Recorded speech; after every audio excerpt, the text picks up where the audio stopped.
And we're going to host here world-class entrepreneurs. And the topic is Armenia's future, from biotech breakthroughs to fintech revolutions.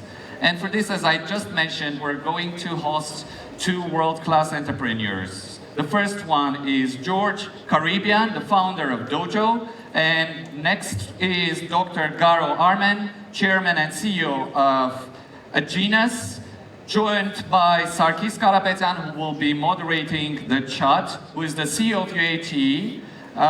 So, ladies and gentlemen, let's give a warm round of big applause to our guests who are taking the stage now.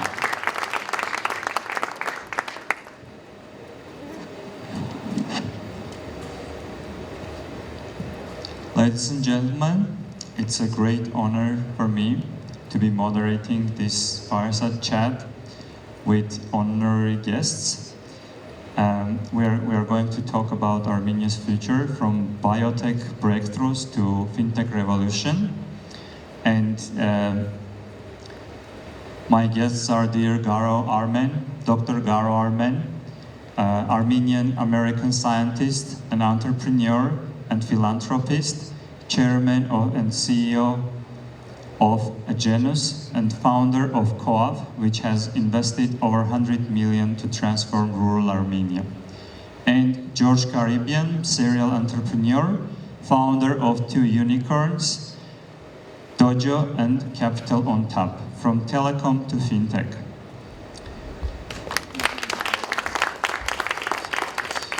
Thank you very much. So, the first question is, could you tell a little bit, I know you have been knowing each other for a while, and there is a story behind. Could you please tell a little bit about the story, how you met? As Alexander Pomegas, I call him, and many of you may not know what that means, but you could look it up. Alexander said, nothing that happens in my life is driven by strategy. And I think it's fair to say that the way I met George was by the grace of God or some superior creature, because it was one of the most delightful introductions that I've had in my career and life. We met through a mutual friend in London, Tanelian, Rafi, and I am a terrible networker. Many of you know that I don't really network very well, but this man to my left is a genius in networking. So after our very delightful dinner in London, he called me back about a year later, I think, and said, I'm in the US, can we get together? And on that occasion, for some reason, we couldn't get together, and I don't know the reason why. But being as good a networker as he is, he persisted the following year, and he came to Boston, to my office. We had, I'd say, the most delightful, and I tell people this, most delightful dinner meeting we had in my career. It was over 4 hours. And we discussed his business, we discussed philanthropy, and the subject was, George said, I have been lucky to really be successful, and I would like the next phase of my life to be philanthropy. And of course, he's a young man, as you can tell. The next phase of his life may not come for a few years, but that's what we talked about. And of course, being such a hayaser, the philanthropy for him was Armenia. And so that's how we met, and it was wonderful. You want to hear the other side? So I got a call from a friend who said, you've got to meet this guy. He's going to go to the airport. He's very special. I dropped everything, got in a cab. We met just before his flight. And it was, Garo has there's something very magical, warm, electric, intelligent about him that drew me in. I tried to meet him again because I'm now at a place in my life where I re-underwrite my life every 3 years and say, what do I want to do in the next 3 years? So my life is full of windows. You know, there's a time when I motorcycled across Latin America. There's a time when I wrote a book on my dad's life. He passed away last year, and it was his 90th birthday present. It's the kind of thing where if you don't do in that window the right thing, the window closes on you. And there's a right time for everything. And for me, the right time is I'm thinking of the next window. I'm not there yet, but to look at philanthropists, the real heroes of this world, who do things, who use their talents to do some good in a way that benefits society. And I may be going a bit too far here, but as part of that, I read Gulbenkian's book, I read The Gambler, which is Krikorian's book. I reached out to James Tufenkian, I met with him in New York, I met with Garo. I was trying to get a feel for who are these people, how do they think, what can I learn from them? It's hard, building a business is hard. Parting with your money is even harder, and doing it while you're alive is and productive in your life is the right thing to do. The lesson from the two books I mentioned was these were lions of men. At some point, they're both the richest men in the world. Amazing strength, but then they got too old, and they thought they were still the lions that they were. They didn't plan their death, and that awaits us all. And so there is another book I read by an Irishman, The Billionaire That Wasn't, which really influenced me. It's the story of Chuck Feeney. He wanted to bounce his last check. He didn't trust anyone. He said, all these McKinsey people, lawyers, tell me what to do with my money, get them out of here. And he did it himself. He did it anonymously. So look, this was, when I met him, I thought, I gotta hold on to this guy. He's special. Long story short. Thank you, George. And I feel the same about you know that. Such a wonderful story. Marcus, you've been working very hard. You look a little tired today. What's going on? It's okay. I can stand. You can handle it. I would like to add one more thing I forgot. That dinner was weird. I arrived in Boston. I was doing a college with my daughters, and I call him up and say, let's go out to eat in a nice restaurant, a quiet place where we can talk. And he said, come to the office, the best meals are at the office. And I thought, it's gonna be another office meal, but it's okay, I like the guy. I get there, it was like a romantic dinner. The lights were low, there's like enough food, Armenian style, for 20 people. And then we really connected, because he has something that I have in my office, something that you can do when you don't have private equity. And it's a Mad Men bar. And I've got some top wines in there, and he took out his burgundies, and man, we polished some bottles that night over those 4 hours. So sorry. It's very interesting, but I want to bring us back to today's theme. And speaking of biotech and fintech, both are heavily regulated, and you both were able to hack the system and build world-class companies and scale internationally. I would like you share how did you do that? What are the growth hacks, and how familiar are the both industries? So how it is done in biotech and how it is done in fintech? Well, in biotech, biotech is a tough business because it's heavily regulated, but by people who are not qualified to do anything. And so that's one of the reasons innovation in biotech is slower, whereas innovation in technology has been at an incredible pace. And we have a lot to learn from that, of course. But biotech business is really exemplified by large pharma And large pharma specializes in spending a lot of money and making a lot of money, and but accomplishing relatively. I mean, I don't want to badmouth Big Pharma because they've accomplished some things, but relative to the amount spent, relative to the amount that they put in terms of energy, the accomplishment has been modest to disappointing. So you asked, Sarkis, how do we really innovate in the field of human health, which is today driven by biotech with regard to innovation?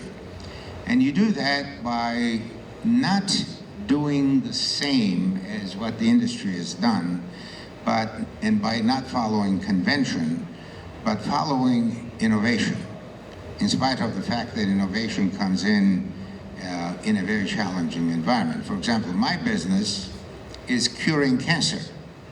Now you say, well, how is it going? And it's going very well by us because as we speak, we're curing some patients that are incurable. Now, unfortunately, we're not there yet in terms of curing all patients, but certainly we're seeing some miracles in curing patients. And that happens through empowering the body's own immune system, not by poisoning the body with chemotherapy or radiotherapy or mutilating surgeries, although surgery has been more successful than other means, generally speaking. But our business is really bolstering the immune system on one hand and bringing down the defenses of cancer so that a bolstered immune system can defeat the cancer. And so that's where we are. Now, when I visited George, and I'm going to ask him, of course, to tell us the story of innovation in his business, I was mesmerized by what they have accomplished technologically. Of course, Alexander and his company has done wonderful things for Armenia in technology and telecom. But what George has done in the context of financial technologies is something that really is marvelous to see. So please educate. Yeah, I was at a conference recently, and there were 3 top PE firms on a panel like this. And they said the same 3 words over and over again. And it landed like, it was a no shit moment. And it was, software is dead. And it was in the middle of sentences, but it came up again and again and again. These are the people investing in the future, by the way, some of the big titans of PE. And so, you know, the way I've thought of innovation is, first of all, there's different things you need to be at different stages of your growth, and sometimes it's schizophrenic because you got to be both in order to be able to constantly innovate. And there's been crisis time and time again. You know, the first one was the dot-com meltdown in 2000.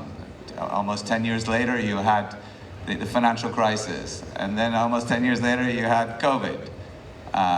And software is dead, which is AI, by the way, AI and AI enablement. It's real. It's a wave that's going to wipe out entire industries, but it's also the most incredible opportunity, especially, and I walk around, I see these, the youth of Armenia. I've only been here 3 times in 20 years, spread 7 years apart, and I'm ashamed to say that. This guy's brought me here, and Alex brought me here. And I'm grateful for it. But seeing the youth in the hallways here is amazing. That's coming, and they're part of that wave. So we're gonna frog leap. It's like mobile phones frog leaping in a country where the phone system is terrible, which I think is what you did, Alex. So look, in terms of innovation, when you're small, I don't know how much time I have, but when you're small, it's all about finding product market fit, and you're fighting like crazy. And even unit economics can wait if you can show a path to it. So The third thing, which is the most important thing as a founder, is you got to tell a good story. And this is why I really respect Alex for saying it was opportunist, not strategy. He can say that now. When he was building his first business, it was all strategy, I guarantee you.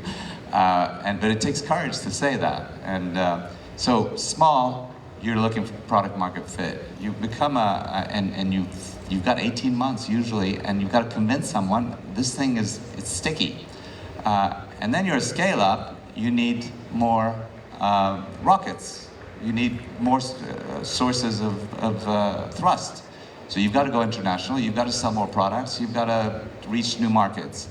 And then finally, the holy grail is escape velocity. It's when, in rocket speak, it's when a rocket has enough inertia to break through the gravitational pull of the Earth and continue going. And for business, you've got a hole, which is you're losing businesses that are either dying or leaving you.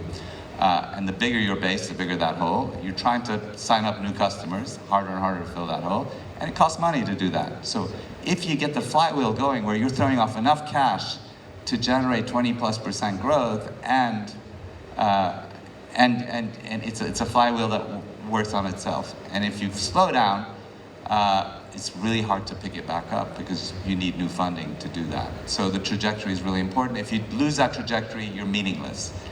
And so innovation is different things at different times. And in that last phase, the most difficult thing I had to do was we brought Egon Zehnder in and said, we've got our top 10 management, including ourselves, because two founders are the worst. They don't grow into that. Tell us what got us here is not going to get us there. Tell us who's going to get us there. And it was amazing. 7 of the 10 we had to part with. We made a millionaires, but it was a golden handshake. Goodbye, thank you. You got us there. 2 of them got layered, and then we brought in 2 incredible, people who've been through the journey already. So innovation is a constant battle. Thank you. The next question is that when the business is growing really fast, how important are the values to keep the company on track, and how it is connected to the ethos of the leader? I think I'll take that first, and George will go next, of course.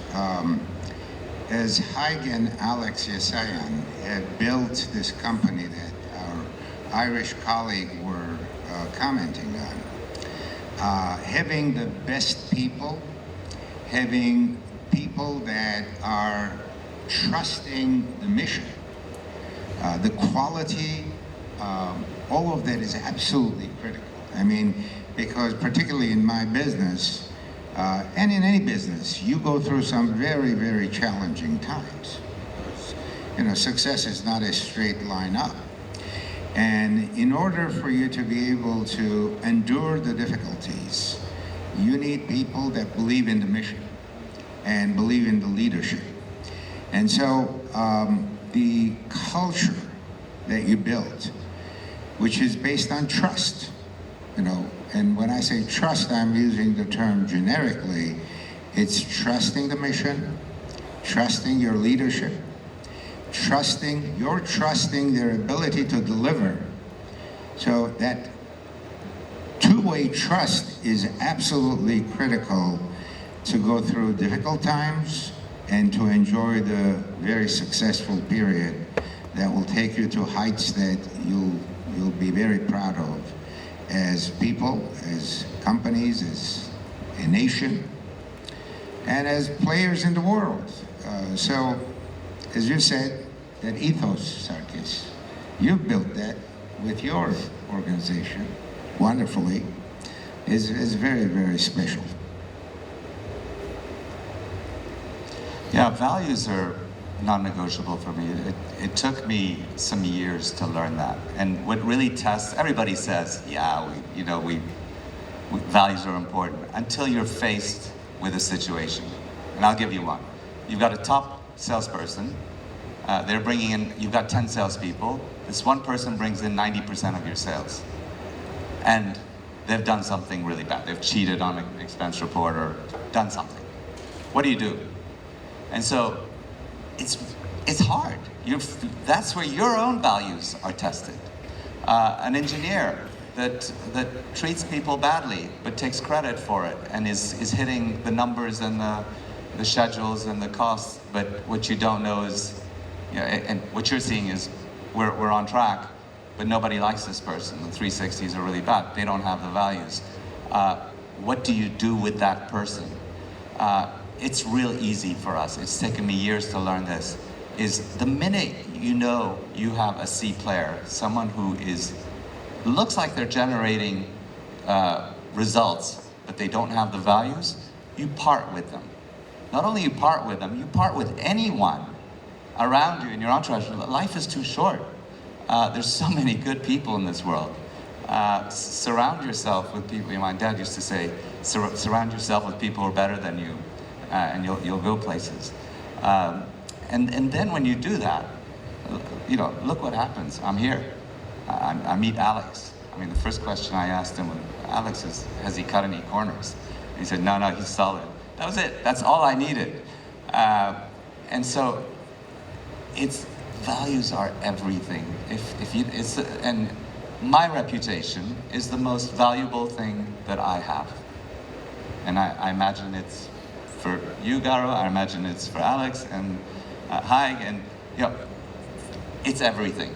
And when it's not there, don't waste time. And the reason you don't waste time is you cannot teach people values. They learned values when they were 8, 9, 10 from their grandmothers and their parents and their teachers.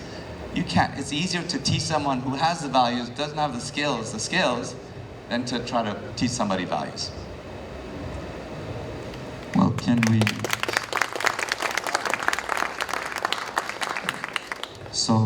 conclude that the ethos of the leader is defining the ethos of the company? Of course. I think everything stops and starts with leadership. And most people really like to follow. Most people like to follow, but you don't want to follow blindly. And I think the integrity, the leadership culture, the importance of the mission that you're pursuing.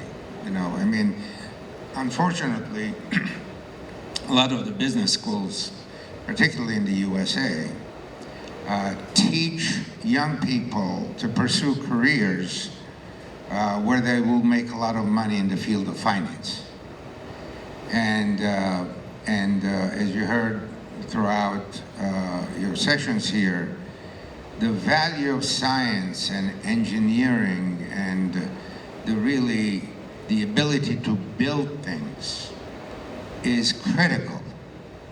And finance is a service to provide for that purpose, not define the purpose with which engineers and scientists follow to make them more money. So that's one of the reasons I think the leadership's value system is absolutely critical. There's a great saying in Italian, if the head of the fish is bad, the whole fish is bad. So the answer is yes. Thank you. So this one is more on a personal note. Has being an Armenian influenced in any way your entrepreneurial path, being it positive or challenging way? When I first arrived in Armenia, it was 2001. And it was literally 2 weeks after 9/11. It was a very memorable trip because the plane was empty. I mean, nobody dared to fly after 9/11. As silly as it sounds, that was the reality then. I had never been to Armenia. I had no relatives in Armenia that I knew of. But it was a very special feeling when I came down. We didn't have gates at that time. It was the stairs that took us down the plane. And I actually kneeled down and kissed the ground because I felt that special energy. And that special energy because of my grandmother, the heritage, the genome, the MEMS, whatever you want to call it, really connected me to my country, or what was left over my country. Of course, Armenia was a much greater country historically. And now, you know, now that we have our very special organization, Children of Armenia Fund, which we call COAF, and a number of my team members are here today, that feeling of connectivity has translated to actually action. Action so that we can grow the pockets of brilliance that exist in the Armenian community. And when I sit here and I see you all, and I see the exhibit hall, and I know that pockets of brilliance are growing exponentially. So, back to your question, Sarkis, does that affect our entrepreneurship? Well, you know, from the day I stepped foot in Armenia, and from the day I decided to start my company, my drive was to see a need out there, whether it's curing cancer or improving on that pockets of brilliance of the people in my country. When you see a need that you can address, you feel compelled to do it. It's almost addictive to do it. So that's what drives, I think, entrepreneurship, whether it's in philanthropy or in your area of expertise. And I'm thankful for that, to my grandmother, to her teachings, because she's the one that instilled the feeling of strength in me. And so thank you very much for that.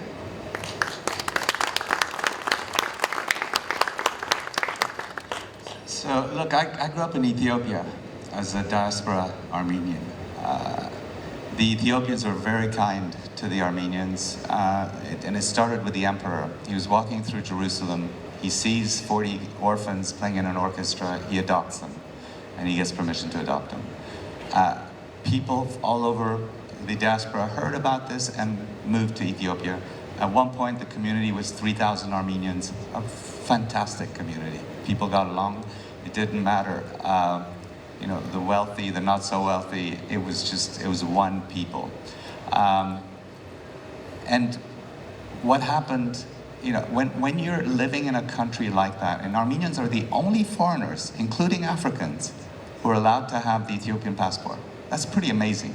This is happening during, you know, the rest of Africa is being colonized by Europe, ravaged, and here you have an African leader, because of the Christian heritage, opens his arms to Armenia. So I grew up feeling like a guest in this country, where often reminded by my parents that we are ambassadors of what is Armenia in this country. We have to, and if you looked around, no, there were no people. Basically, we all had shared values. It was pretty amazing, a small community that was strong like that. So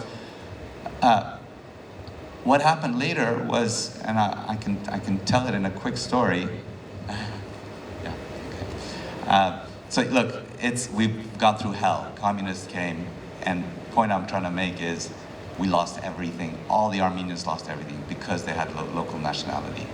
And this has made us tougher. So wherever we go, we're ambassadors, we're hyphenated, we're Ethiopian Armenians, American Armenians, and we have to be good ambassadors, and we've had to deal with bad stuff, okay? And I don't want to take anything away from Armenians in Armenia who've been through a lot as well. Different, but a lot. And so I think hardship makes you stronger. No question. By the way, on that note, George gave me a wonderful book of his father and his family growing up in Ethiopia. I don't know if it's available widely, George, but it is a fantastic story of the Armenian heritage in Ethiopia. And of course, his oldest daughter is just finishing up a book that will be available on Amazon. I can't wait to get it and read it. But all of these bits of pieces of the Armenian history scattered all over the world. Every time I read a chapter, it makes me richer in my spirit and in my knowledge of who we are as people historically. So thank you. Thank you. Having this experience of building world-class companies, what would be your advice to young entrepreneurs how to utilize biotech, fintech, and can we utilize for the better of Armenia? My number one advice is never do anything because you want to make a lot of money. Now, making a lot of money, there's nothing wrong with it, okay? Not anything wrong with it. However, if that's your number one objective, then it's not good. Your number one objective must be to deliver something that addresses a need in your area of expertise. And in the process, if you make a lot of money, and you should, God bless you. Why not? Why not? And so that's number one. Number two, inevitably you will be encountering challenges in your quest to deliver on your objectives, on your purpose, on your mission. And when you do, don't ever give up. That is the story of Armenians. Don't ever give up. Just keep on charging ahead.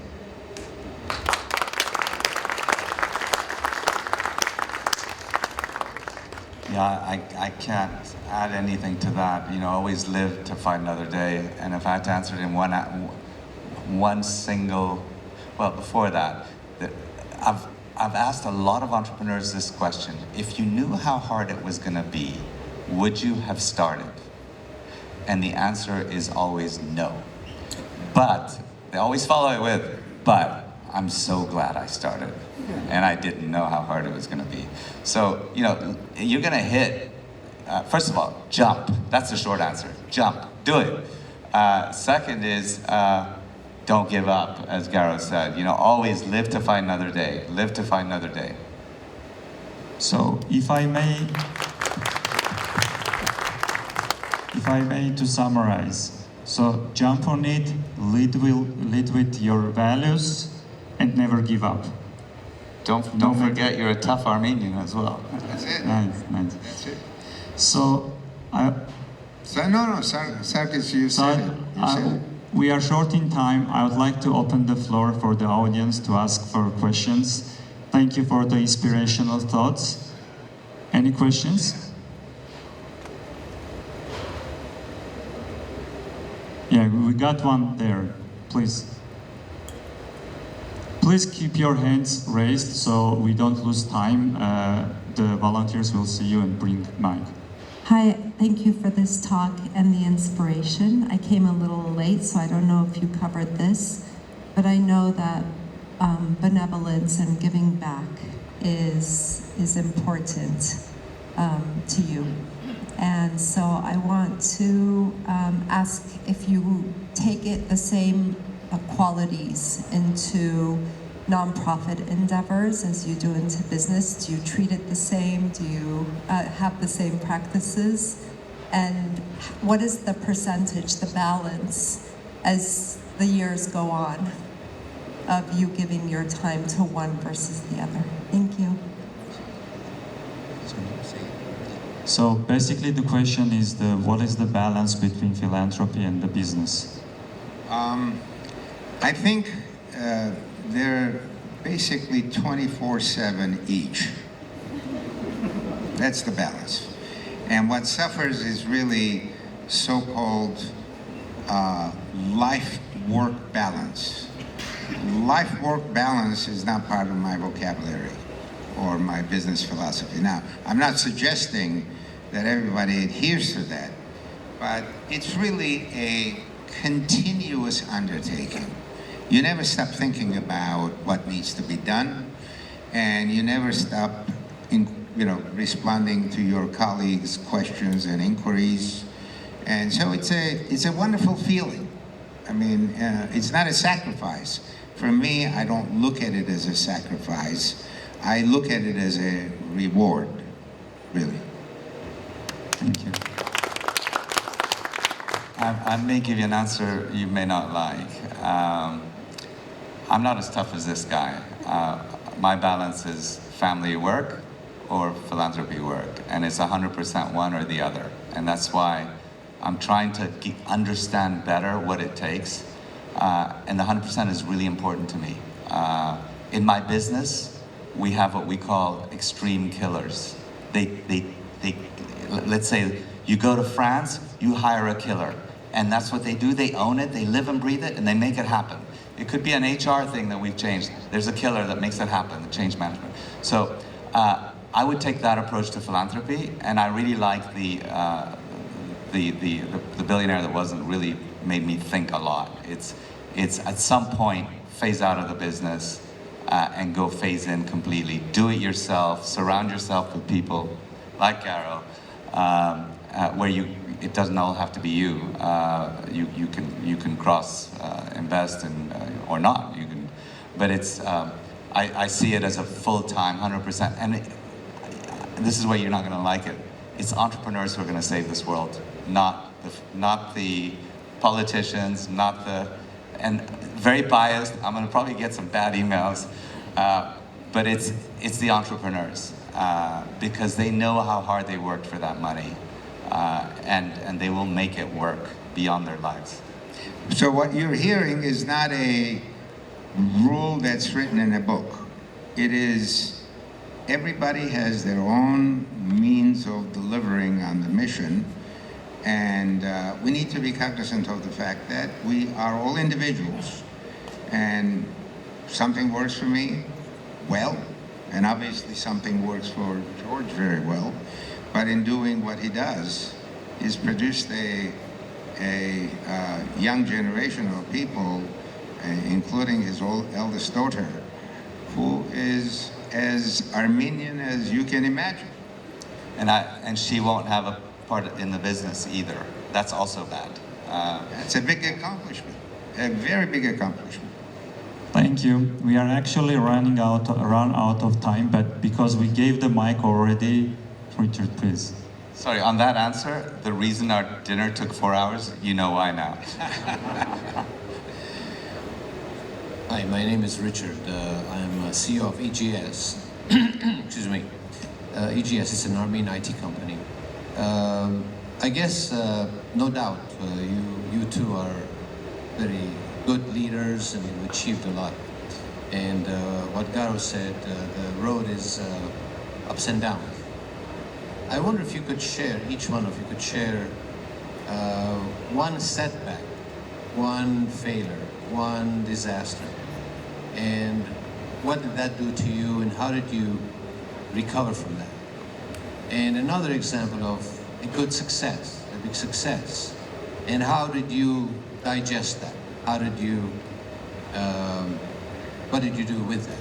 If you could share these two. Can I do a real quick one? Endpoints, let's so say. that we can finish up here.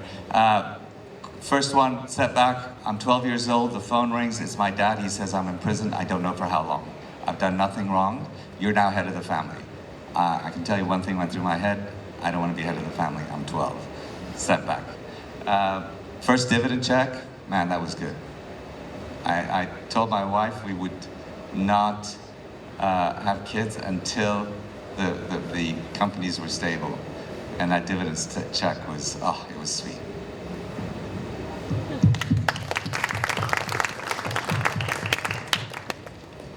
Well, in my case,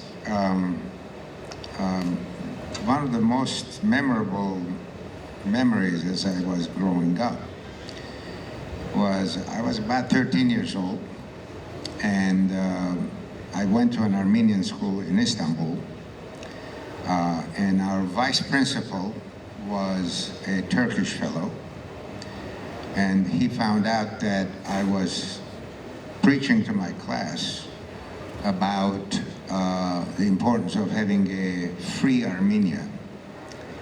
And he called me into his office and physically punished me, beat me. And from that moment on, I never felt as a native in the city that I was born. And I couldn't wait until I got out at the age of 17 and never went back. Now, of course, when I'm getting older and more mature and more balanced, I'd like to go back to my place of birth to see what it's like and see some of the friends that have been left behind. But that was a very traumatic experience for me. And now I'm over it, and I'm looking forward to the day that I go back and see where I was born.